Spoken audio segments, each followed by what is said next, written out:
नाम अश्विन चौहान है और मैं गुजरात का आर्टिस्ट हूँ। और ये बच्चों को आज यहाँ 2 दिन की वर्कशॉप के लिए आया हूँ और पेपर कटिंग कोलाज किसे कहते हैं उसकी पूरी माहिती दूंगा, उससे बनवाऊंगा, वही उनके हाथों से ही करेंगे, ऐसा ये वर्कशॉप है। तो ये बच्चों को मैं अभी उसका थोड़ा नॉलेज दे रहा हूँ, ठीक है ना। यानी कि डिफरेंट टाइप ऑफ कलर्स और पेपर्स वो काट के अपने हिसाब से अनइवन साइज में काट के उसको फेविकोल से चिपका के एक आकृति बनानी है। वो बन जाने के बाद उसको ब्लैक आउटलाइन से उसको आउटलाइन करेंगे, ठीक है ना। तो देखो मैंने ये आपके लिए एक डेकोरेटिव वो बनाया है एरो, डेकोरेटिव एरो, ठीक है ना।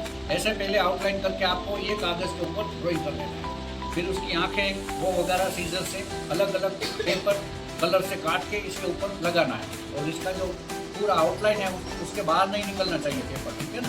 उसी तरह काटना है और चिपका के आर्ट बनाना है। तो सबको कोई क्वेश्चन है, कोई क्वेरी है? हाँ, पूरा समझ में आ गया। जैसे ये मैंने पैरोट बनाया वैसे एलिफेंट बना सकते हो, कुछ भी बना सकते हो, एक दृश्य भी बना सकते हो, पहाड़ झाड़ वगैरह नदियाँ वगैरह कुछ भी बना सकते हो, ठीक है ना। अगर ड्राइंग अपने हिसाब से पहले कर लेना पेंसिल से, ठीक है। फिर उसके बाद चिपका के मार्कर से आउटलाइन करना है, स्केच पेन से आउटलाइन करना है। ये सब मटेरियल हम यहाँ से आपको प्रोवाइड करेंगे, ठीक है ना।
अगर आप भी स्कूल एक्टिविटीज और क्रिएटिव वीडियोस देखना पसंद करते हैं तो इस चैनल को जरूर सब्सक्राइब करें।